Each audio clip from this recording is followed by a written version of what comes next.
नमस्कार आप सभी को, स्वागत है आपका हमारे इस प्लेटफ़ॉर्म पर। हम लोग आज डिस्कस करेंगे उत्तर प्रदेश में जो आपकी परीक्षा होने वाली है लेखपाल की, इससे संबंधित कुछ महत्वपूर्ण तथ्य। तो इसमें कुछ महत्वपूर्ण योजनाएँ हैं जो ग्रामीण क्षेत्र में चलाई जा रही हैं, साथ ही साथ कुछ महत्वपूर्ण योजनाएँ जो पंचायती राज क्षेत्र में चलाई जा रही हैं, ठीक है? इसके अलावा कुछ योजनाएँ जो उत्तर प्रदेश में स्वास्थ्य के क्षेत्र में चलाई जा रही हैं या फिर हम कहें ग्रामीण स्वास्थ्य संबंधी कुछ महत्वपूर्ण योजनाएँ। तो ये जो सेगमेंट है ये आपका यूपी स्पेशल में भी आएगा और जो ग्रामीण परिवेश एक सेगमेंट दिया है, एक टॉपिक दिया है आपका, वहाँ भी इससे संबंधित सवाल पूछे जा सकते हैं। तो याद रखिएगा, इसको आप पूरा देखिए। अब यहाँ पर 2 जानकारियाँ आप सुन लो। सबसे पहली जानकारी कि इसकी पीडीएफ आपको कहाँ मिलेगी? तो पीडीएफ के लिए आप जाओगे हमारे बैच में ग्रामीण परिवेश वाले फ़ोल्डर में, वहाँ पर इसकी पीडीएफ डाल दी गई है। इसको डाउनलोड करिए और पढ़ना शुरू करिए, ठीक है? इसके अलावा अगर आप लोअर की तैयारी कर रहे हैं तो लोअर का बैच आपको हमारे एप्लीकेशन में मिल जाएगा, तो आप अगर इस बैच से जुड़ना चाहते हैं, तो इस बैच से भी जुड़ सकते हो। चलिए शुरुआत करते हैं। सबसे पहले देखो उत्तर प्रदेश में पंचायतों के विकास के लिए कौन-सी योजनाएँ चलाई जा रही हैं और कौन से इसमें महत्वपूर्ण तथ्य हैं जो आपको याद रखने हैं। आओ ज़रा शुरुआत करते हैं। यहाँ पर जो इम्पोर्टेंट बातें हैं, उन इम्पोर्टेंट बातों को हमने रेड से आइडेंटिफ़ाई कर दिया है। तो यहाँ पर ये जितनी बातें हैं, इन पर आपको ज़्यादा फ़ोकस करना है, ठीक है? बाकी आपको पीडीएफ दे दी जाएगी, तो आप इसको पूरा एक सरसरी नज़र से पढ़ लीजिए। शुरुआत करें, उत्तर प्रदेश में मातृभूमि योजना। ये जो मातृभूमि योजना है, इसमें एक फैक्ट आपको ये याद रखना है कि इसमें धनराशि का जो वितरण हो रहा है, वो किस अनुपात में हो रहा है? एक तो सबसे शानदार क्वेश्चन यही बनेगा। आप बताओगे 60:40 के रेशियो में। जैसे उत्तर प्रदेश मातृभूमि योजना को पूरा पढ़ो, कह रहा है कि मातृभूमि योजना के अंतर्गत है क्या ये? यदि कोई व्यक्ति या फिर व्यक्तियों का समूह या फिर निजी संस्थान किसी ग्राम पंचायत के विकास कार्य या अवस्थापना सुविधा का विकास पंचायती राज अधिनियम की धारा धारा 15 के अंतर्गत करता है, तो फिर उसे जो वो पैसा खर्च करेगा, उसके साथ-साथ सरकार भी पैसा खर्च करेगी। यहाँ पर जो धनराशि व्यय की जाएगी, वो 60% व्यय की जाएगी, जो व्यक्ति काम करवाना चाहता है और 40% कौन व्यय करेगा? ये सरकार व्यय करेगा। ठीक, अब यहाँ से 2 सवाल याद रखो, कौन-कौन से?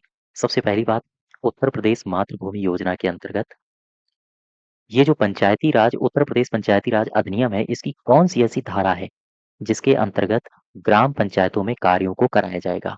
फिर से समझो, उत्तर प्रदेश मातृभूमि योजना के अंतर्गत उत्तर प्रदेश पंचायती राज अधिनियम की कौन-सी धारा है, जिसके अंतर्गत ग्राम पंचायतों में कार्यों को कराना होगा? धारा है 15। अब इसमें जो कार्य कराया जाएगा, वो उसका उसमें जो खर्चा आएगा वो किस अनुपात में बँटेगा? 60% देगा जो काम करवाएगा वो व्यक्ति और इसमें सरकार का योगदान होगा 40%। ठीक है? साफ-साफ लिखा है 40% तक की धनराशि की व्यवस्था राज्य सरकार द्वारा की जाएगी। तो ये 2 फैक्ट यहाँ से याद रखोगे। और आगे बढ़ें? Just wait. अब ये सारी बातें हैं, इनको आप एक सरसरी नज़र से पढ़ लीजिए। यहाँ पर जैसे लिखा है योजना के अंतर्गत कौन-कौन से कार्य कराए जाएँगे, जैसे school, inter college, smart classes का निर्माण, ओपन जिम का निर्माण हो गया, है ना? तो ये जो गाँव में महत्वपूर्ण कार्य हो सकते हैं, वो सारे के सारे कार्य यहाँ पर या हम कहें इस योजना के अंतर्गत कराए जा सकते हैं। अब इसमें आगे देखो, जो महत्वपूर्ण फैक्ट हैं, उनको केवल और केवल डिस्कस करेंगे। ये जो योजना है ना, इस योजना के अंतर्गत मान लो ये कोई व्यक्ति है, अगर ये दान देता है, तो उसमें आय कर में छूट दी जाएगी। आपसे पूछ सकता है कि किसके तहत, कौन-सी धाराओं के तहत दी जाएगी? 12A और 80G के तहत इसे आयकर में छूट मिलेगी। एक ये फैक्ट आपके लिए महत्वपूर्ण है। ठीक, नेक्स्ट देखो, अगला जो अ, उत्तर प्रदेश में ग्रामीण क्षेत्र में सरकार ने कदम उठाया है, वो कौन-सा है?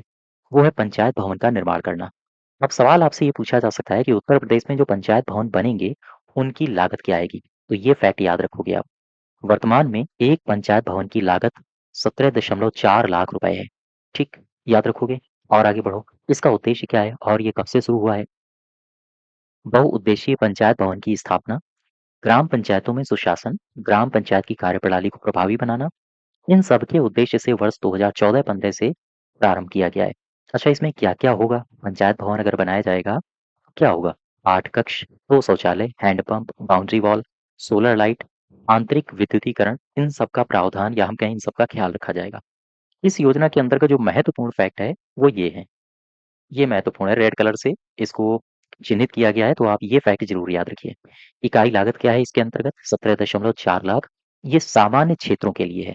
अब अगर कुछ क्षेत्र ऐसे हैं जहाँ पर भूकंप वगैरह के ज़्यादा चांसेस बनते हैं, तो भूकंप रोधी पंचायत भवन बनाने पड़ेंगे। उनके लिए 18.03 लाख रुपए निर्धारित किया गया है। ठीक है, ये 2 बातें याद रखो। इसके अलावा क्षेत्रफल कितना है? निर्माण के लिए जो आवश्यक क्षेत्रफल है वो निर्धारित किया गया है 143.01 वर्ग मीटर। यहाँ तक बात समझ पाए? तो ये है योजना उत्तर प्रदेश में बहुउद्देशीय पंचायत भवन का निर्माण योजना। अब आ जाओ उत्तर प्रदेश में जो ग्रामीण क्षेत्र है वहां पर अंत्येष्टि स्थल बनाए जा रहे हैं। तो ये जो अंत्येष्टि स्थल बनाए जा रहे हैं इससे संबंधित कौन से महत्वपूर्ण तथ्य हैं जो आपसे पूछे जाएंगे? यहाँ पर देखो, प्रति अंत्येष्टि स्थल की लागत आपसे पूछेगा। ठीक है, तो ये आप बताओगे। 24.36 लाख रुपए निर्धारित की गई है। यहाँ पर आओ जरा, देखो, ये साफ-साफ लिखा है, शासनादेश दिनांक 2 सितंबर 2014 द्वारा अंत्येष्टि स्थल निर्माण योजना वर्ष 2014 से प्रारंभ। योजना की लागत राशि क्या है? इन फैक्ट को आप याद रखोगे। योजना की लागत राशि 24.36 लाख प्रति इकाई और इसमें क्षेत्रफल कितना होगा अंत्येष्टि स्थल के लिए कितना निर्धारित किया गया है सरकार के द्वारा? 1750 वर्ग मीटर। ठीक है, यहाँ तक बात समझ पा रहे हो? अब आगे बढ़ो जरा। इसमें जो अंत्येष्टि स्थल बनाया जाएगा उसमें क्या-क्या बनेगा, इसको आप एक नज़र से देख लेना, पढ़ लेना। पीडीएफ आपको दी जाएगी जैसे प्लेटफ़ॉर्म बनेगा, शौचालय बनेगा, स्नानागार बनेगा, है ना? अब आ जाओ नेक्स्ट योजना में यहाँ से कौन से महत्वपूर्ण तथ्य हैं जो आपको याद रखने हैं? मुख्यमंत्री पंचायत पुरस्कार प्रोत्साहन योजना, मुख्यमंत्री पंचायत पुरस्कार योजना। सबसे पहले यहाँ पे आओ, इसकी जो घोषणा करी गई है ये दिनांक याद रखोगे 24 अप्रैल 2017 माननीय मुख्यमंत्री जी के द्वारा राष्ट्रीय पंचायत दिवस 24 अप्रैल 2017 के अवसर पर घोषणा करी गई है। और इस क्रम में उत्तर प्रदेश में दीनदयाल उपाध्याय पंचायत सशक्तिकरण पुरस्कार की तर्ज पर प्रत्येक वर्ष ग्राम पंचायतों को पुरस्कार प्रदान करने के लिए इस योजना को संचालित करने की सरकार ने मंशा बनाई है। अब देखो जरा, जो महत्वपूर्ण तथ्य हैं उनको पढ़ो। ये महत्वपूर्ण तथ्य आपके एग्जाम में पूछे जाएंगे।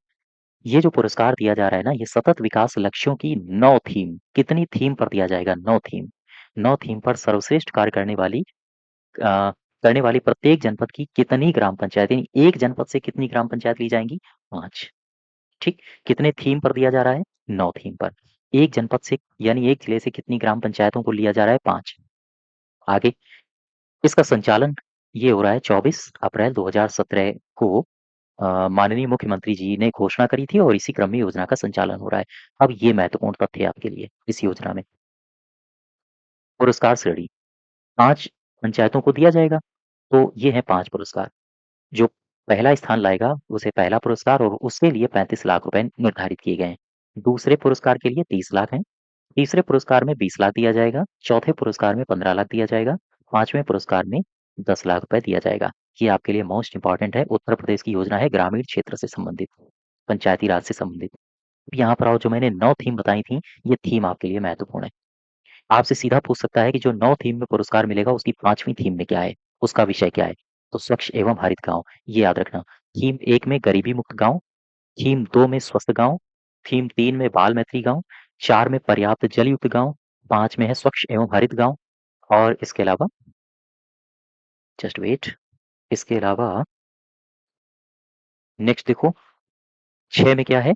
6 में है आत्मनिर्भर बुजुर्गों वाले गाँव, 7 में है सामाजिक रूप से सुरक्षित गाँव और 8 में है सुशासन वाले गाँव और 9 में है महिला हितैषी गाँव। अब यहाँ पर एक बात समझो, ये जो पुरस्कार दिए जाएँगे इनका मूल्यांकन होगा पंचायतों का। मूल्यांकन में इनको अंक दिए जाते हैं। प्रत्येक थीम के लिए 10 अंक निर्धारित हैं, हर एक थीम के लिए। लेकिन ये जो 8वीं थीम है ना, सुशासन वाला गाँव, इसके लिए 20 अंक निर्धारित हैं, 20 अंक। क्लियर हो गई बात यहाँ तक? फिर से देख लो एक बार, कौन-सी योजना थी? मुख्यमंत्री पंचायत पुरस्कार योजना। ये डेट याद रखोगे 24 अप्रैल 2017। इसके अलावा कितनी थीम में दिए जा रहे हैं? कितनी थीमों पर इन पुरस्कारों को निर्धारित किया जाएगा? 9 थीम। और एक जनपद से कितनी ग्राम पंचायतों को दिया जाएगा? 5। कितना पुरस्कार मिलेगा? कितना पैसा मिलेगा? 35 लाख पहला पुरस्कार के लिए, दूसरे पुरस्कार के लिए 30 लाख, तीसरे पुरस्कार के लिए 20 लाख, चौथे पुरस्कार के लिए 15 लाख, पांचवें पुरस्कार के लिए 10 लाख। भूलोगे नहीं। और ये है थीम। हर एक थीम के लिए कितना अंक निर्धारित है? 10 अंक। लेकिन वो कौन सी थीम है जिसके लिए ठीक दोगुना अंक निर्धारित है? आप बताओगे, सुशासन वाला गांव। इसके लिए 20 अंक निर्धारित है। बाकी ये इनकी क्या पात्रता होनी चाहिए, इसको आप एक बार पढ़ लेना, इतना महत्वपूर्ण है नहीं। अब यहाँ पर आओ, ये महत्वपूर्ण है। पंचायतों का जो चयन होगा, भाई 5 पंचायतें हैं एक जिले से, तो इनका अंतिम चयन कैसे होगा? जिलों से प्राप्त सूची का राज्य performance assessment committee, state performance assessment committee के द्वारा इनका पुनः परीक्षण और आवश्यकता अनुसार मंडलीय उप निरीक्षक पंचायती राज के माध्यम से सत्यापन करके अंतिम रूप से ग्राम पंचायतों का चयन किया जाएगा। फिर से समझ लो मैं क्या कह रहा हूँ। मैंने कहा जिलों से जो प्राप्त सूची है ना, उस सूची का राज्य परफॉर्मेंस असेसमेंट कमेटी के द्वारा पुनः परीक्षण होगा और आवश्यकता के अनुसार मंडलीय उप निरीक्षक के माध्यम से सत्यापन कार्य होगा और फिर अंतिम रूप से ग्राम पंचायतों का चयन होगा। यह है अंतिम रूप से चयन। अब आगे बढ़ो। अगली सरकार ने कौन सी पहल चलाई है गांव के उत्थान के लिए?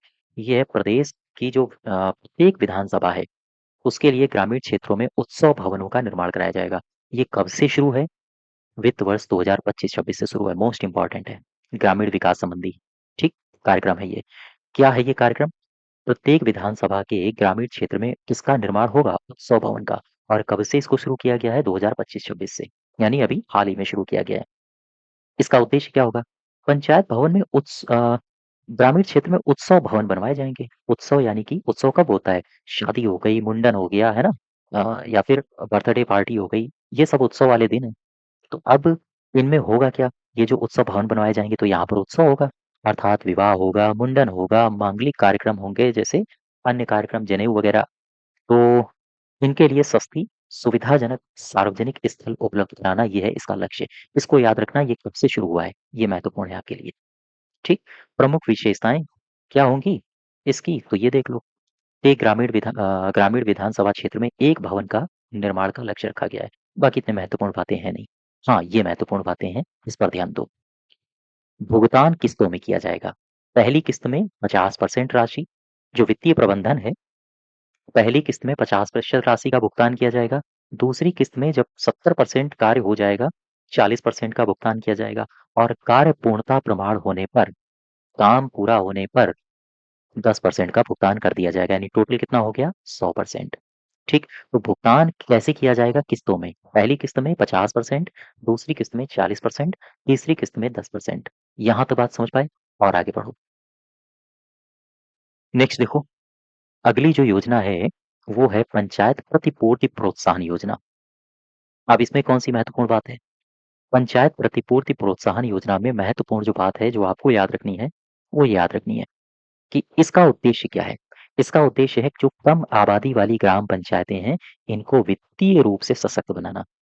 फिर से समझ लो, पंचायत प्रतिपूर्ति प्रोत्साहन योजना जो उत्तर प्रदेश की है, इस योजना का लक्ष्य क्या है? इस योजना का लक्ष्य है कम आबादी वाली ग्राम पंचायतों को वित्तीय रूप से सशक्त बनाना। पैसा इनके पास कहाँ से आएगा? जब वित्तीय रूप से सशक्त बनाओगे, इसका मतलब पैसा दोगे।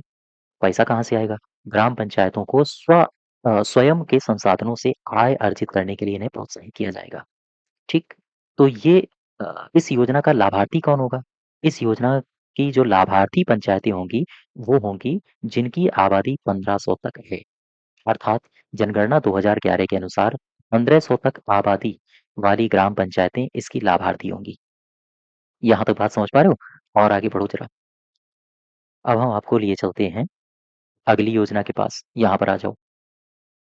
Just wait. क्रियात्मक प्रक्रियाएं, निगरानी समिति, ये इतने महत्वपूर्ण है नहीं। यहाँ पर आओ। नेक्स्ट, पेयजल आपूर्ति मॉनिटरिंग सेल, इसको याद रखोगे। इसमें कौन से फैक्ट आपको याद रखने हैं, वो यहाँ पर मैंने रेड कलर से इनको चिन्हित कर दिया है। पेयजल आपूर्ति मॉनिटरिंग सेल, यहाँ पर देखो ध्यान से, पंचायती राज संस्थाओं का अंश और धन वितरण फार्मूला क्या है इसके अंतर्गत। तो सबसे पहला फैक्ट याद रखना है आपको। धनराशि का वितरण अगर आपसे पूछे, इसके अंतर्गत जिला पंचायत, क्षेत्र पंचायत और ग्राम पंचायत के मध्य किस अनुपात में होगा? तो 15:15:70। फिर से समझ लो मैं क्या कह रहा हूँ। यही फैक्ट आपको याद रखने हैं। पंचायती राज संस्थाओं का अंश धन वितरण फार्मूला क्या होगा? वो भी जिला पंचायत, क्षेत्र पंचायत और ग्राम पंचायत के संदर्भ में, तो आप बताओगे 15:15:70 का अनुपात होगा। ठीक है। फिर अगर हम कहें आपसे कि मुझे बताओ जनपदवार विभाजन कैसा होगा, जनगणना 2011 के आंकड़ों के आधार पर, तो 90% अनुपात 10%, यानी 90% जनसंख्या के आधार पर और 10% क्षेत्रफल के आधार पर इनका विभाजन होगा। ये 2 फैक्ट आपके लिए महत्वपूर्ण है, इम्पोर्टेंट है, याद रखना। सबसे पहला फैक्ट क्या याद रखोगे? जिला पंचायत, क्षेत्र पंचायत और ग्राम पंचायत में किस अनुपात में धन वितरण फार्मूला लगेगा? 15-15-70 के अनुपात में। दूसरा फैक्ट क्या याद रखोगे? जनपद वार विभाजन जनसंख्या के आधार पर क्या होगा? 90 और 10 का अनुपात, और क्षेत्रफल के आधार पर 10%। ठीक है? आगे बढ़ें और आगे बढ़ो जरा, यहाँ पर आ जाओ। अच्छा, इसमें टाइड और अनटाइड ग्रांट के बारे में भी देख लो। सबसे पहले ये समझो टाइड ग्रांट, अनटाइड ग्रांट होता क्या है? ये देखो, टाइड ग्रांट्स और अनटाइड ग्रांट्स, ये स्टेटमेंट बनाए जा सकते हैं आपसे। इसमें अंतर क्या है? टाइड ग्रांट्स का उपयोग आमतौर पर विशेष रूप से कहाँ पर किया जाता है? स्वच्छता, पेयजल आपूर्ति, इन सब सेवाओं के लिए किया जाता है। फिर से समझ लो मैं क्या कह रहा हूँ। टाइड ग्रांट का उपयोग कहाँ पर होगा? विशेष रूप से होगा स्वच्छता और पेयजल आपूर्ति जैसी सेवाओं के लिए किया जाता है। जबकि अनटाइड ग्रांट का इस्तेमाल कहाँ होगा? स्थानीय आवश्यकताओं के अनुसार मूलभूत सेवाओं में सुधार के लिए इनमें किया जाएगा। ये अनटाइड ग्रांट है। ठीक है? अब टाइड और अनटाइड में रेशियो देख लो, किस अनुपात में फंड बटेगा। देखो, टाइड ग्रांट्स इसका 50% भाग स्वच्छता, खुले में शौच मुक्त की स्थिति के रखरखाव के लिए, और बचा कितना? 50 तो खर्च हो गया, बचा 50, तो शेष 50% भाग पेयजल आपूर्ति, जल संचयन और जल पुनर्चक्रण जैसी सेवाओं के लिए निर्धारित है। याद रखना, टाइड ग्रांट में रेशियो क्या है? 50:50 का, 50:50 का। 50:50 का कैसे? 50 होगा स्वच्छता, खुले में शौच मुक्त की स्थिति के रखरखाव के लिए, और ये जो 50 है, ये पेयजल आपूर्ति, जल संचयन, जल पुनर्चक्रण जैसी सेवाओं के लिए निर्धारित किया गया है। ठीक है? तो टाइड ग्रांट में क्या रेशियो बताओगे? 50:50। यहाँ तक बात समझ पाए? और आगे बढ़ो। ये योजना आपके लिए महत्वपूर्ण है। इसमें कौन-कौन सी बातें महत्वपूर्ण है, केवल उन्हीं पर फोकस करेंगे। ठीक है? चूँकि आपके पास मुश्किल से कितने दिन बचे हैं? 6 दिन, बहुत कम समय बचा है। तो जो की पॉइंट्स हैं, केवल और केवल उन्हीं की पॉइंट्स पर आपको ज़्यादा फोकस करना है। ठीक? देखो, पंचायत कल्याण कोष, इसमें एक ये जो परिचय दिया हुआ है, इसको एक सरसरी नज़र से पढ़ लेते हैं। पंचायत कल्याण कोष का मतलब क्या है? एक ऐसे फंड का निर्माण किया गया है, जिसमें मान लो ये कोई व्यक्ति है, जो पंचायत का सदस्य है या पंचायत का प्रधान है, चाहे जिला पंचायत हो, क्षेत्र पंचायत हो या ग्राम पंचायत हो। अगर इन सदस्यों की मृत्यु हो जाती है, ये सदस्य हैं, प्रधान हो या फिर कोई भी हो, अगर इनकी आकस्मिक मृत्यु हो जाती है, तो ऐसी स्थिति में इनको कुछ पैसा दिया जाएगा, इनको कुछ राहत दी जाएगी। हालाँकि इनको तो नहीं मिल पाएगी, ये तो मर चुके हैं, इनके घरवालों को मिलेगी। इसी वजह से पंचायत कल्याण कोष बनाया गया है। देख लो, उत्तर प्रदेश सरकार के पंचायती राज विभाग द्वारा पंचायत कल्याण कोष योजना शुरू करी गई। एक सवाल ये भी बनता है कि किसने शुरू किया है? तो पंचायती राज विभाग ने शुरू किया है ना? इस योजना का उद्देश्य क्या है? ग्राम पंचायत में जो प्रधान होता है, क्षेत्र पंचायत का जो प्रमुख होता है, जिला पंचायत का जो अध्यक्ष होता है, और जनता के जो प्रतिनिधि होते हैं, जो नहीं सदस्य होते हैं, वार्ड मेंबर्स वगैरह, ठीक है? तो ये जो चुने गए होते हैं, त्रिस्तरीय पंचायत के सभी सदस्यों के परिवार या आश्रितों के पद पर रहते हुए अगर इनकी मृत्यु होती है, याद रखें, मृत्यु के लिए पैसा दिया जाएगा। अगर वो ज़बरदस्ती आत्महत्या कर ले, तो फिर पैसा ऐसा कुछ नहीं मिलेगा। यहाँ पर लिखा है ना, आत्महत्या या आपराधिक कृत्यों में संलिप्तता हो जाए, ऐसे मामलों को छोड़ के। तो फिर इन्हें क्या दिया जाएगा? इन्हें वित्तीय सहायता दी जाएगी। सीधे चलते हैं, वित्तीय सहायता मिलेगी कितनी? ये पात्रता आप पढ़ लेना, जो मोस्ट इम्पोर्टेंट बातें हैं वहाँ पर चलो। ये याद रखना है आपको। देखो, सबसे पहले तो ये समझो, ये त्रिस्तरीय है। सबसे नीचे कौन है? ग्राम पंचायत, फिर मध्य पंचायत, मध्य यानी कि बीच वाली, और ये फिर ऊपर जिला पंचायत आ जाएगा, है ना? ये ग्राम पंचायत है, और ये है क्षेत्र पंचायत, ये है डिस्ट्रिक्ट पंचायत। तो जो ग्राम पंचायत का प्रधान है, या क्षेत्र पंचायत का अध्यक्ष हो, या जिला पंचायत का प्रमुख हो, अगर इनकी मृत्यु में होती है, तो फिर ध्यान रखना, इकाई, दहाई, सैकड़ा, हजार, 10,000, लाख, 10 लाख, यानी कि टोटल 10 लाख मिलेगा। इसमें कोई भेदभाव नहीं है कि प्रधान सबसे निचले स्तर पर है, तो उसे कम पैसा मिलेगा, नहीं। चाहे यहाँ का प्रमुख मरे, या यहाँ के प्रमुख की मृत्यु हो जाए, या यहाँ के प्रमुख की मृत्यु हो जाए, सभी के प्रमुखों की अगर मृत्यु होती है, तो प्रत्येक को 10-10 लाख रुपया मिलेगा, उनके परिवार वालों को। अब आ जाओ, अभी तो प्रमुखों की मृत्यु हो गई, अब हो सकता है कि यहाँ के सदस्य की मृत्यु हो जाए, यहाँ के सदस्य की मृत्यु हो जाए, या यहाँ के सदस्य की मृत्यु हो जाए, यानी ग्राम पंचायत के सदस्य की मृत्यु हो सकती है, क्षेत्र पंचायत के सदस्य की मृत्यु हो सकती है, जिला पंचायत के सदस्य की भी मृत्यु हो सकती है। उस स्थिति में क्या होगा? अगर ग्राम पंचायत के सदस्य की मृत्यु होती है, तो 2 लाख रुपया मिलेगा। क्षेत्र पंचायत की होती है तो कितना मिलेगा? 3 लाख रुपया और जिला पंचायत के सदस्य की मृत्यु होती है तो 5 लाख रुपया। याद रखना, क्षेत्र पंचायत सदस्य की मृत्यु हो 3 लाख, जिला पंचायत सदस्य की मृत्यु हो 5 लाख, ग्राम पंचायत सदस्य की मृत्यु हो 2 लाख और अगर अध्यक्षों की मृत्यु हो गई है तो 10 लाख। बस इतनी बातें याद रखो, ठीक? बाकी इनकी आवेदन की प्रक्रिया ऑनलाइन होती है, कैसे होती है, क्या होती है, ये सारी बातें बहुत महत्वपूर्ण नहीं है। अब आगे बढ़ो जरा। ग्राम पंचायत स्तर पर डिजिटल लाइब्रेरी की स्थापना, ये भी एक पहल चलाई गई है अभी हाल ही में सरकार के द्वारा। लेकिन ये जो डिजिटल लाइब्रेरी स्थापित होगा ना, इसमें 100% ये केंद्रांश है, यानी केंद्र का अंश लगेगा। याद रखना। अब यहाँ पर आओ, इस डेटा को याद रखो। आपसे सीधा पूछ सकता है कि ग्राम पंचायत स्तर पर डिजिटल लाइब्रेरी की स्थापना का उद्देश्य क्या है और ये कैसी योजना है? इसका उद्देश्य क्या है? ध्यान दो। पंचायती राज विभाग उत्तर प्रदेश के द्वारा भारत सरकार के सहयोग से ये जो पहल चलाई जा रही है, ये भारत सरकार के सहयोग से चलाई जा रही है। तो भारत सरकार के सहयोग से प्रदेश के ग्रामीण क्षेत्र में स्थित पंचायत भवनों में डिजिटल संसाधनों से युक्त डिजिटल पुस्तकालयों की स्थापना की जाएगी। इस पहल के तहत इसमें केंद्रांश कितना है? 100%। ये इंपॉर्टेंट बात है, इसको याद रखोगे। अच्छा, अब इसमें देखो उद्देश्य क्या होगा। अब भाई जब डिजिटल लाइब्रेरी बन ही जाएगी, फिर क्या होगा? ग्राम पंचायतों में डिजिटल साक्षरता को बढ़ावा दिया जाएगा, है ना? नई नई पुस्तकें आएंगी, बच्चों के लिए होंगी, किशोरों के लिए होंगी, युवाओं के लिए होंगी। वो नई पुस्तकों तक आराम से पहुंच बना सकते हैं। देश में ग्रामीण क्षेत्र में बच्चों और किशोरों युवाओं को डिजिटल लाइब्रेरी के संसाधनों से सीधे जोड़ा जाएगा। तो ये कुछ महत्वपूर्ण उद्देश्य हैं। सीधे चलते हैं। अच्छा, यहाँ पर ये डेटा याद रखना, साफ साफ लिखा है 100% केंद्रांश। ठीक, इसको याद रखना। आगे बढ़ें। ये कुछ महत्वपूर्ण घटक हैं और इस योजना से लाभ क्या होगा? तो ये सारे लाभ दिए गए हैं। डिजिटल साक्षरता बढ़ेगी, सभी के लिए शिक्षा उपलब्ध हो पाएगी। यहाँ पर आओ सीधे इस योजना में। योजना का नाम है राष्ट्रीय ग्राम स्वराज अभियान। इसके की पॉइंट कौन है? अंत समय में जो आपको रिवीजन करने हैं बार बार, अंत समय में आपको ये डेटा याद रखना है कि इसका इसका जो अंश है वो कितना है। केंद्र और राज्य का अंश वित्तीय बंटवारे में 60-40 का। राष्ट्रीय ग्राम स्वराज अभियान में 60-40 का रेशियो है। और आगे बढ़ो जरा, जस्ट वेट। यहाँ पर आओ, इसका उद्देश्य क्या है?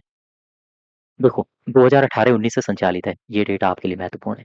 अब ये उद्देश्य देखो, सतत विकास लक्ष्य एसडीजी को पूरा करने के लिए पंचायती राज संस्थाओं की क्षमता का विकास करना, ये बहुत महत्वपूर्ण है। इस योजना का उद्देश्य आपसे पूछ सकता है, सीधे पूछेगा किस योजना का उद्देश्य सतत विकास लक्ष्य को पूरा करने के लिए पंचायती राज संस्थाओं की क्षमताओं का विकास करना है? तो आप बताओगे यही योजना है।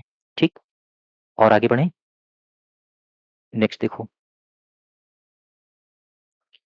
अगली जो योजना है वो है स्वच्छ भारत मिशन ग्रामीण उत्तर प्रदेश। आओ जरा देखते हैं शुरुआत कब होती है। ये डेट याद रखना, 2 अक्टूबर 2014। 2 अक्टूबर 2014 को स्वच्छ भारत मिशन ग्रामीण की शुरुआत हुई। इसका उद्देश्य क्या था? ग्रामीण क्षेत्रों में जीवन की सामान्य गुणवत्ता में सुधार करना, जैसे स्वच्छता, इन सब में खुले में शौच न जाना, उसके लिए खुले से शौच मुक्त क्षेत्र बनाना। तो उत्तर प्रदेश में ये मिशन ग्रामीण क्षेत्र में विशेष रूप से लागू किया जा रहा है, जहाँ पर खुले में शौच की प्रथा को समाप्त करना इसका टारगेट है। स्वच्छता के प्रति लोग जागरूक हों, ये इसका उद्देश्य है। यहाँ पर आओ, इसकी उपलब्धि क्या है इस योजना की? तो इसकी उपलब्धि ये है कि भैया शौचालय बन गए हैं घर-घर में, है ना? जिनको इज्जत घर बोलते हैं। इसके अलावा सामुदायिक शौचालय का भी निर्माण हुआ है। देश के सभी जनपदों में खुले में शौच मुक्त भी घोषित हुआ है हमारा उत्तर प्रदेश। अच्छा, इसका कोई दूसरा चरण भी है क्या? हाँ, 2019 से मार्च 2026 तक के लिए फेज़ 2 शुरू किया गया है। ठीक? अब ये जो फेज़ 2 है, यहाँ पर ये जो डेटा दिया गया है, ये डेटा आपके लिए महत्वपूर्ण है। यहाँ से स्टेटमेंट बनाए जा सकते हैं। आओ ज़रा देखो एक बार, सरसरी नज़र से पढ़ लेते हैं। गौर करना। सबसे पहले पहले पॉइंट में आओ। कह रहा है स्वच्छ भारत मिशन ग्रामीण। इसके दूसरे चरण का मुख्य उद्देश्य क्या है? पहले चरण का क्या था? ओडीएफ बनाना, यानी ओपन डेफिकेशन फ्री बनाना। तो दूसरे चरण का उद्देश्य क्या है? खुले में शौच मुक्त की स्थिति को बरकरार रखना। यानी ओडीएफ का दर्जा तो पहले ही चरण में मिल गया। तो दूसरा चरण, ये जो ओडीएफ का दर्जा मिला है, इस ये स्थिति बरकरार रहे, ऐसा ना हो दर्जा छिन जाए, है ना? आगे अच्छा ये बरकरार रहे। इसके अलावा ठोस और तरल अपशिष्ट प्रबंधन भी जोड़े जाएं, अर्थात ठोस और तरल अपशिष्ट प्रबंधन गतिविधियों के माध्यम से ग्रामीण क्षेत्रों में स्वच्छता के स्तर में सुधार किया जाए। इससे होगा क्या? गाँव खुले में शौच से मुक्त प्लस बन सकेंगे। यानी कि इसे कहते हैं ओडीएफ प्लस। अब ये जो चरण दूसरा है, यहाँ से ये नया कॉन्सेप्ट जन्म लेता है। ठीक? और आगे बढ़ो। देखो, ओडीएफ प्लस गाँव को ऐसे गाँव के रूप में परिभाषित किया गया है। मैंने कहा ओडीएफ प्लस, ये नया कॉन्सेप्ट आ गया। अच्छा, ये कॉन्सेप्ट है क्या ओडीएफ प्लस? तो ओडीएफ प्लस गाँव ऐसे गाँव हैं, जहाँ पर खुले में शौच मुक्त की स्थिति है। यानी कि एक गाँव ऐसा जहाँ पर कोई भी व्यक्ति बाहर नहीं जाता है शौच क्रिया करने के लिए, ठीक है? तो ये स्थिति बरकरार है। इसके अलावा और वहाँ क्या है? और वहाँ है ठोस अपशिष्ट प्रबंधन की व्यवस्था। बात समझ पा रहे हो? ठोस और तरल अपशिष्ट प्रबंधन का सुरक्षित समुचित प्रबंधन किया जा रहा हो और वो देखने में भी स्वच्छ हो। ये है ओडीएफ प्लस गाँव, ये है इसकी परिभाषा। अब यहाँ पर आओ, ये स्टेटमेंट में आपसे पूछे जाते हैं ऐसे सवाल।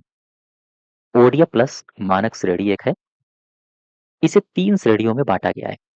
देखना ज़रा, मैंने लिखा ओडीएफ प्लस।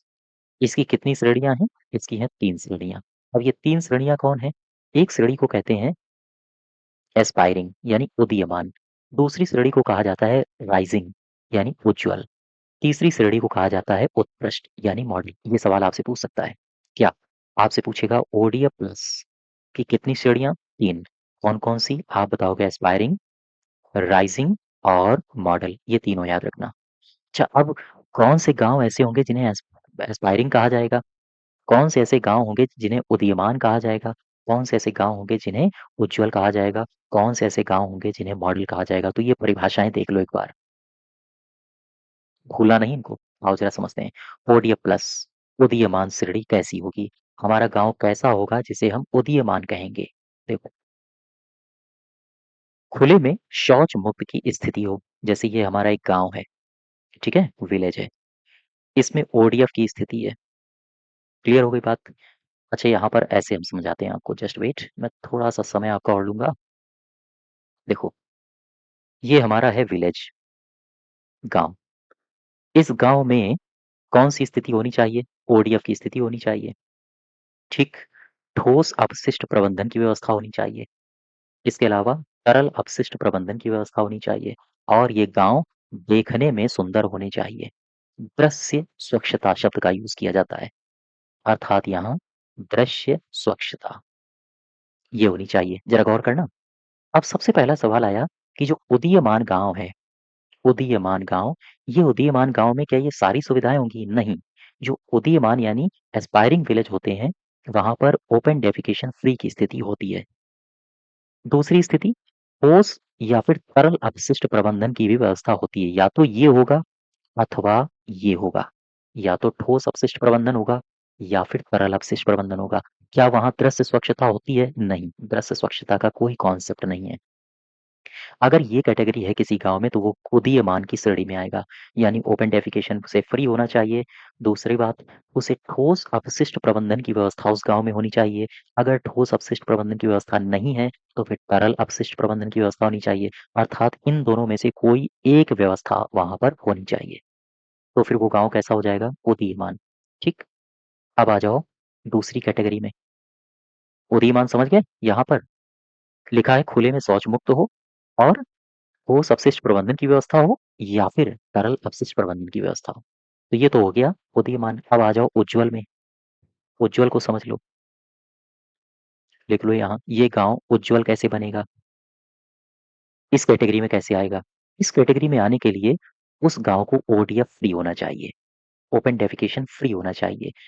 अगर कोई गाँव उज्ज्वल श्रेणी में आना चाहता है, तो वहाँ ठोस अपशिष्ट प्रबंधन की व्यवस्था होनी चाहिए।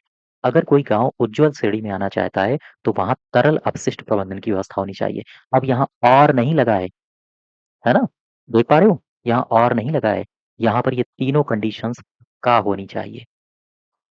अर्थात अगर ये 3 कंडीशंस हैं, तो फिर वो गाँव उज्ज्वल हो जाएगा। ये बात समझ गए? अब आ जाओ, अगली कैटेगरी क्या है? अगली कैटेगरी है मॉडल विलेज। कोई गाँव मॉडल कैसे होगा? कोई गाँव मॉडल कैसे होगा? तो देखो, अगर गाँव को मॉडल बनाना है, तो वहाँ पर ओपन डेफिकेशन फ्री की व्यवस्था हो, यानी ये गाँव इस कैटेगरी में आता हो। मॉडल गाँव में ठोस अपशिष्ट प्रबंधन की व्यवस्था हो, मॉडल गाँव में तरल अपशिष्ट प्रबंधन की व्यवस्था हो, मॉडल गाँव देखने में अच्छा लगता हो, यानी वहाँ पर दृश्य स्वच्छता हो, कूड़ा-कचरा ना फैला हो। अगर ये 4 कंडीशंस आ गई किसी गाँव में, तो वो कैसा हो जाएगा? मॉडल गाँव। यही लिखा है यहाँ पे देखो, खुले में शौच मुक्त की स्थिति हो, ठोस अपशिष्ट प्रबंधन हो, तरल अपशिष्ट प्रबंधन की व्यवस्था हो और साथ ही साथ यहाँ पर लिखा है दृश्यमान स्वच्छता हो, तो फिर वो इस श्रेणी में आ जाएगा। ठीक, आगे बढ़ें। ये स्वच्छ भारत मिशन फेज़ 2 के घटक हैं। कहाँ-कहाँ, कैसे-कैसे काम होगा, शौचालय की मरम्मत की जाएगी, ठोस अपशिष्ट प्रबंधन होगा, है ना? ये सारी बातें आप लोग एक बार पढ़ लो। जो इम्पोर्टेंट था वो मैं आपको लगातार रिवीज़न कराते जा रहा हूँ। अच्छा, अब यहाँ पर आ जाओ, ये भी इम्पोर्टेंट है। वित्तीय प्रावधान क्या होने चाहिए इस योजना के अंतर्गत? शौचालय निर्माण के लिए पैसा 12,000 निर्धारित है, मोस्ट इम्पोर्टेंट बात। ठीक, ठोस और तरल अपशिष्ट प्रबंधन के लिए जनसंख्या अगर 5,000 तक है, तो ठोस अपशिष्ट प्रबंधन के लिए ₹60 प्रति व्यक्ति तक निर्धारित है। तरल अपशिष्ट प्रबंधन के लिए ₹280 प्रति व्यक्ति तक निर्धारित है। जनसंख्या कितनी होने पर? 5,000 तक होने पर। अगर आबादी 5,000 से ज़्यादा हो गई, ठोस अपशिष्ट प्रबंधन के लिए 45 और तरल के लिए 660 निर्धारित है। इसके अलावा ये डेटा भी याद रखना, प्लास्टिक कचरा प्रबंधन इकाई जो कि प्रत्येक विकास खंड में एक होगी, इसके लिए 16 लाख और मलीय कचरा प्रबंधन के लिए ₹230 प्रति व्यक्ति और गोबर धन के लिए प्राविधानिक धनराशि कितनी है? 50 लाख। ठीक, आओ जरा आगे बढ़ते हैं। अगली योजना की तरफ चलते हैं। देखो, नेक्स्ट जो योजना है वो ये है, ग्राम पंचायत विकास योजना। इसे कहते हैं जीपीडीपी। इसकी टैगलाइन है हमारी योजना हमारा विकास।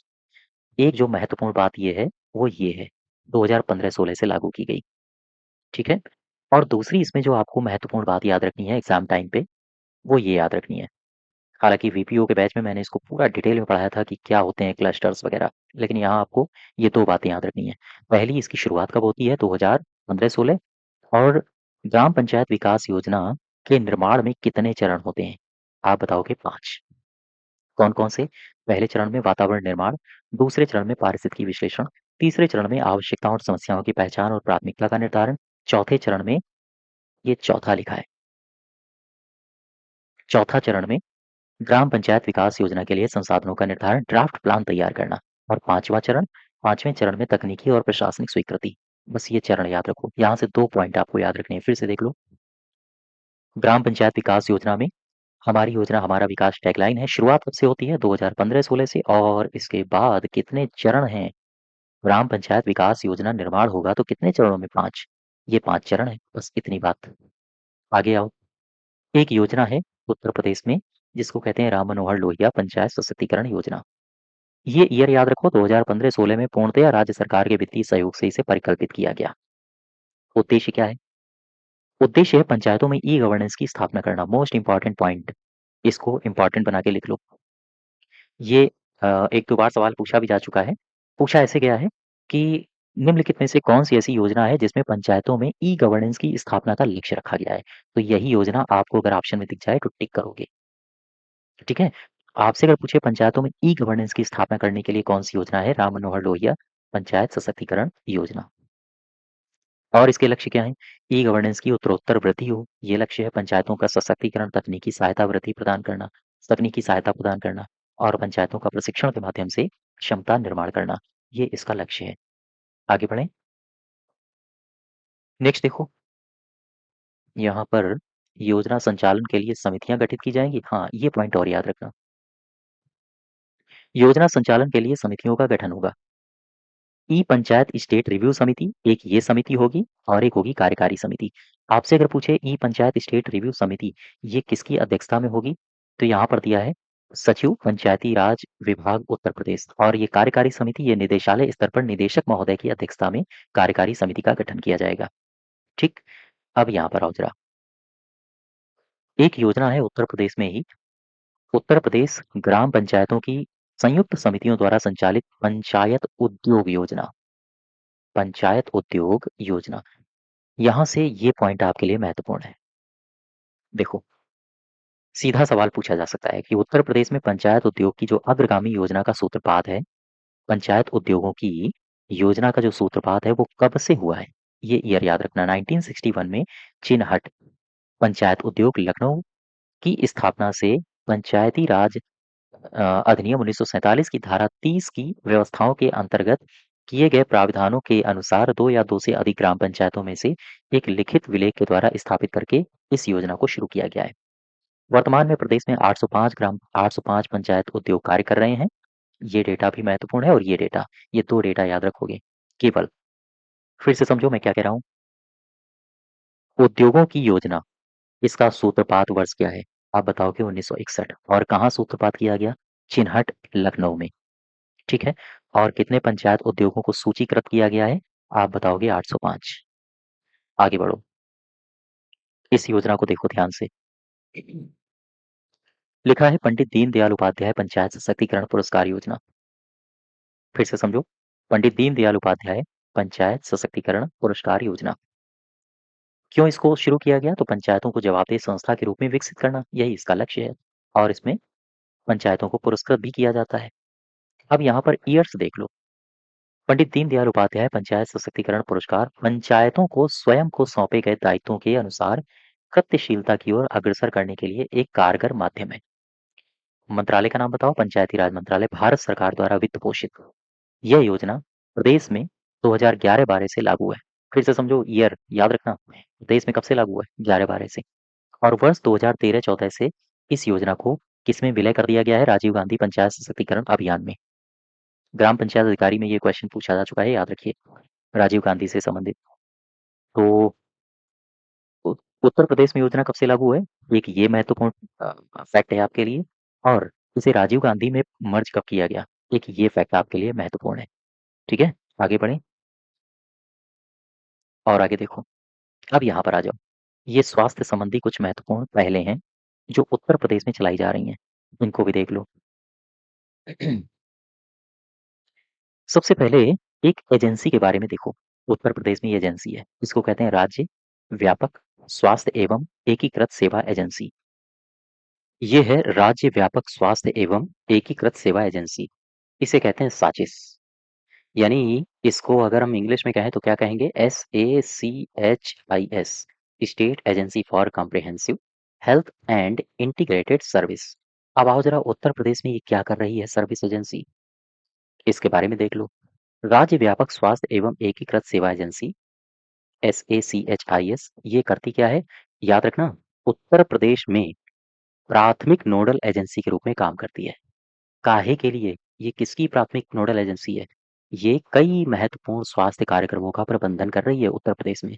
और उत्तर प्रदेश राज्य में 9 करोड़ से भी अधिक लोगों को स्वास्थ्य सुविधा प्रदान कर रही है। फिर से समझ लो इसके बारे में, याद रखना।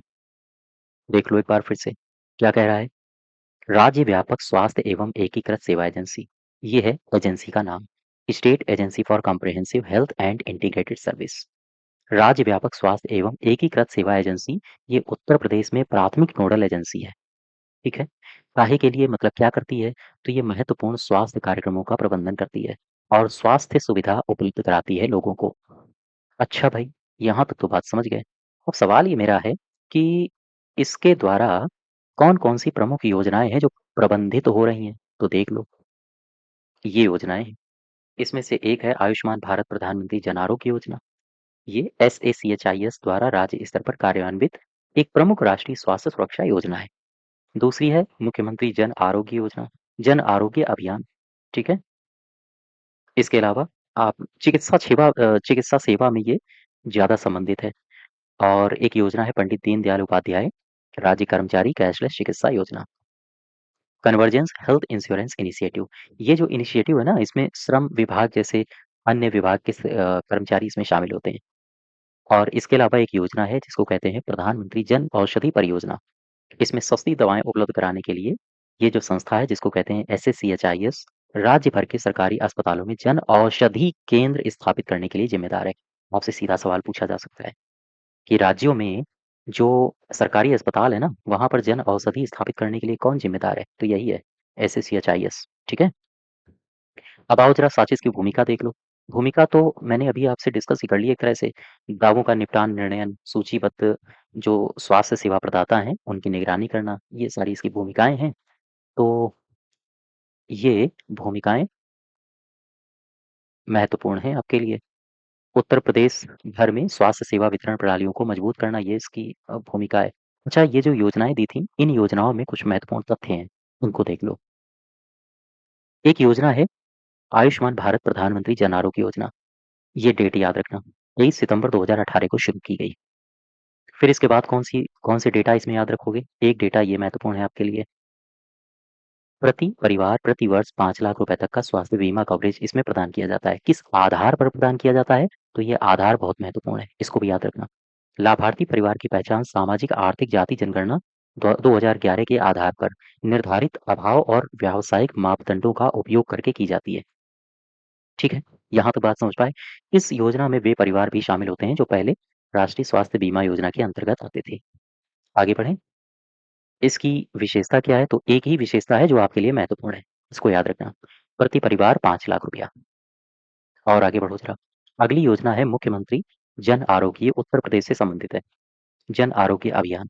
उत्तर प्रदेश सरकार ने 1 मार्च 2019 को मुख्यमंत्री जन आरोग्य अभियान को शुरू किया। ये डेट याद रखना, फिर से मैं डिस्कस कर लूँ, 1 मार्च 2019 को। ठीक है? यहाँ तक क्लियर हुई बात? अब चलो हम बढ़ते हैं और आगे। अच्छा, ये योजना शुरू क्यों की? ये योजना उत्तर प्रदेश सरकार ने इसलिए शुरू की है चूँकि केंद्र स्तर पर प्रधानमंत्री जन आरोग्य योजना चल रही थी। अब हो सकता है उसमें बहुत सारे लोग छूट गए हैं, तो वो जो छूटे लोग हैं, वो उनके लिए इस योजना को शुरू किया गया है, मुख्यमंत्री जन आरोग्य अभियान को। ठीक है? इसके बाद अब हम सीधे आपको लिए चलते हैं एक और महत्वपूर्ण योजना के पास। हाँ, यहाँ पर आ जाओ। पंडित दीनदयाल उपाध्याय राज्य कर्मचारी कैशलेस चिकित्सा योजना, उत्तर प्रदेश सरकार की योजना है। अच्छा, इसमें होगा क्या? इसमें होगा ये कि इस योजना के अंतर्गत उत्तर प्रदेश सरकार के द्वारा राज्य सरकार के जो कर्मचारी हैं, सेवानिवृत्त कर्मचारी हैं, उनके आश्रित परिवार के सदस्य हैं, इन सबको कैशलेस स्वास्थ्य सेवाएँ प्रदान की जाएँगी। बस इतना याद रखो। इसका उद्देश्य क्या है? तो इसका उद्देश्य है, फिर से समझ लो, इसका उद्देश्य है उत्तर प्रदेश राज्य सरकार के कर्मचारी, सेवानिवृत्त कर्मचारी, इनके आश्रित सदस्य, इनके परिवार के आश्रित सदस्य, उनको कैशलेस स्वास्थ्य सेवाएँ प्रदान की जाएँगी। ठीक? और देखो, इस योजना के अंतर्गत यहाँ पर आओ, ये महत्वपूर्ण बात है।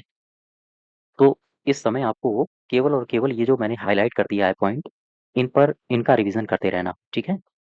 देखो, इस योजना के तहत सूचीबद्ध जो निजी अस्पताल हैं, निजी अस्पतालों में प्रति परिवार 5 लाख रुपए तक का कैशलेस इलाज उपलब्ध होगा। ये पॉइंट याद रखना, कन्फ्यूज़ बिल्कुल मत होना। ये 5 लाख तक का जो कैशलेस है ना, वो कहाँ पर है? वो निजी अस्पताल में है, प्रति परिवार प्रति वर्ष। ठीक, 5 लाख रुपए तक का इलाज निःशुल्क होगा। और इसके अतिरिक्त जो अतिरिक्त खर्च पहले की तरह ही वहन किया जाएगा। अब यहाँ पर आओ, दूसरा पॉइंट कौन याद रखना है? उत्तर प्रदेश के सरकारी मेडिकल कॉलेज, संस्थानों में, अस्पतालों में बिना किसी वित्तीय सीमा के, यहाँ पर वित्तीय सीमा है, कितनी है? 5 लाख। यहाँ पर साफ-साफ लिखा है बिना किसी वित्तीय सीमा के इलाज उपलब्ध है। बस ये बात याद रखो। तो जो दीनदयाल उपाध्याय की अ, इसके उद्देश्य हैं या हम कहें इसके लाभ हैं, ये लाभ दिए हैं, इतने महत्वपूर्ण हैं नहीं। अब नेक्स्ट देखो, यहाँ पर आ जाओ। ये एक योजना आपके लिए महत्वपूर्ण है। यहाँ पर कई सारे पॉइंट हैं जो आपसे पूछे जा सकते हैं। शुरू करें? देखो, कह रहा है प्रधानमंत्री भारतीय जन औषधि परियोजना। इसको शॉर्ट में बिल्कुल याद रखना, पीएमबीजेपी कहा है। पीएमबीजेपी, भारतीय जन औषधि प्रोजेक्ट यानी कि परियोजना। ठीक, इसमें सस्ती जेनेरिक दवाएं उपलब्ध कराई जाती हैं। देखो जरा, पढ़ो इसको। कब से शुरू हुआ है? तो ये डेट याद रखना, नवंबर 2008 में शुरू किया गया है। अच्छा, अब इसमें चलो हम चलते हैं कुछ महत्वपूर्ण तथ्यों पर। एक सवाल और पूछ सकता है आपसे, पूछेगा कार्यान्वयन कौन कर रहा है? इस योजना का कार्यान्वयन तो क्या कहोगे? Pharma and medical bureau of India, इसके द्वारा इसका कार्यान्वयन किया जा रहा है। भूलना बिल्कुल भी नहीं। और आगे बढ़ो, उद्देश्य ये मैं छोड़ देता हूँ, आप लोग पढ़ लेना। ये बहुत महत्वपूर्ण है नहीं, यहाँ पर आओ।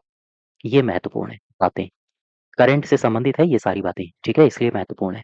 प्रमुख विशेषताएँ। अच्छा, इस योजना का टारगेट क्या है? लक्ष्य क्या है? 18,000 से अधिक जन औषधि केंद्र गुणवत्तापूर्ण जेनेरिक दवाएँ 50 से 80% कम कीमतों पर उपलब्ध कराते हैं। फिर से समझो मैं क्या कह रहा हूँ। ये जो पीएम बीजेपी योजना है, इसके अंतर्गत कितने प्रतिशत कम कीमतों पर जेनेरिक दवाएँ उपलब्ध कराई जाती हैं? लगभग 50 से 90% या फिर 80% तक। सरकार का लक्ष्य क्या है? बिल्कुल याद रखना, मार्च 2027 तक 25,000 केंद्र खोलने का सरकार का लक्ष्य है। और ये केंद्र कौन होंगे? ये केंद्र होंगे जन औषधि केंद्र, जिससे फ्रेंचाइजी आधारित मॉडल के माध्यम से कहाँ पर ये खुलेंगे? ग्रामीण, दूर-दराज क्षेत्रों में भी जेनेरिक दवाओं की पहुँच सुनिश्चित हो सकेगी। अब ये महत्वपूर्ण फैक्ट है आपके लिए। इसमें क्या वित्तीय लाभ भी दिया जाता है? आओ देखो, ध्यान से समझना इसको।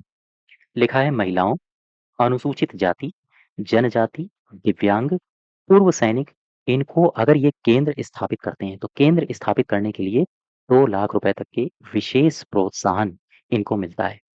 ठीक है? फिर से समझ लो मैं क्या कह रहा हूँ। मैंने कहा कि पीएम बीजेपी के अंतर्गत महिला कैटेगरी ध्यान रखना, महिला, एससी, एसटी, दिव्यांगजन और पूर्व सैनिक को केंद्र स्थापित करने के लिए कैसा केंद्र? जन औषधि केंद्र। इसके लिए 2 लाख रुपए हाँ, ये मिलेगा।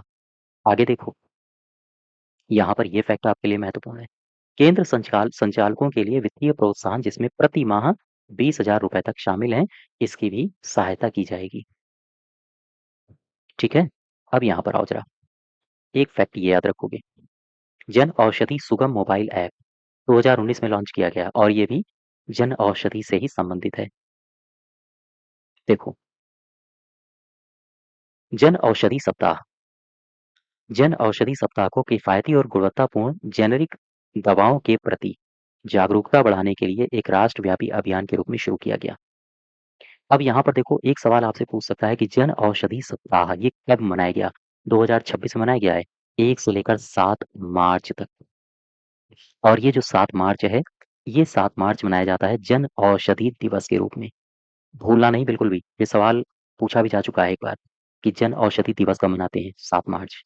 ठीक, और ये चूँकि करंट में है, तो करंट के एस्पेक्ट में भी आपसे पूछा जा सकता है। आपसे पूछे ये जो जन औषधि सप्ताह मनाया गया है, इस वर्ष थीम क्या रही है? थीम रही है जन औषधि सस्ती भी है, भरोसेमंद भी है, सेहत की बात बचत के साथ। बड़ी अच्छी टैगलाइन है, यहाँ तो राइम बन गया। फिर से समझो, जन औषधि सस्ती भी है और भरोसेमंद भी है, सेहत की बात बचत के साथ। चूँकि बचत भी तो हो रही है ना, 50 से लेकर 80% तक बचत हो रही है। तो भारी भरकम राशि मिल रही है आपको। देखो, अच्छा इसमें जो केंद्र खुलेंगे, इनका जो स्थान होगा 120 वर्ग फुट होगा। अब ये 2 बातें हैं, इनको देख लो, गौर करो। विशेष प्रोत्साहन के लिए कितना निर्धारित है? 2 लाख रुपया, विशेष प्रोत्साहन। और ये विशेष प्रोत्साहन किसके लिए है? जो मैं अभी आपको बता चुका हूँ। एससी के लिए, दिव्यांग के लिए, एसटी के लिए, है ना? इन सब के लिए। और ये जो 2 लाख मिलेगा ना, इसमें 1.5 लाख की प्रतिपूर्ति फर्नीचर्स के लिए होगी और बाकी का जो 50,000 है, वो उससे कंप्यूटर, इंटरनेट, प्रिंटर ये सब आएगा। तो ये इतना महत्वपूर्ण नहीं है, आप टोटल राशि याद रखोगे। टोटल राशि कितनी? 2 लाख रुपए। और सामान्य प्रोत्साहन में क्या होगा? विशेष प्रोत्साहन में 2 लाख, सामान्य प्रोत्साहन में ये राशि दी है, 5 लाख रुपए तक के प्रोत्साहन के लिए पात्र होंगे। ठीक, क्लियर हो गई बात? आगे बढ़ें? अब आ जाओ यहाँ पे, राष्ट्रीय पंचायत पुरस्कार 2025 में 2 डेटा अपडेट हुए हैं, इनको अपडेट कर लेना। सबसे पहली बात तो ये है कि इस वर्ष एक नई श्रेणी शुरू की गई है। फिर से समझो, मैंने क्या कहा? राष्ट्रीय पंचायत पुरस्कार 2025 के अंतर्गत साफ-साफ लिखा है कि इस वर्ष एक नई श्रेणी, इसको शुरू किया गया है। ये नई श्रेणी कौन-सी है? इसका नाम है आत्मनिर्भर पंचायत विशेष पुरस्कार।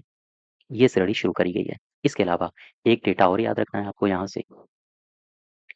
एक डेटा ये है कि 2 जो मौजूदा श्रेणियाँ हैं, जिसे कहते हैं ग्राम ऊर्जा स्वराज विशेष पंचायत पुरस्कार और कार्बन न्यूट्रल विशेष पंचायत पुरस्कार, इनको समेकित किया गया है।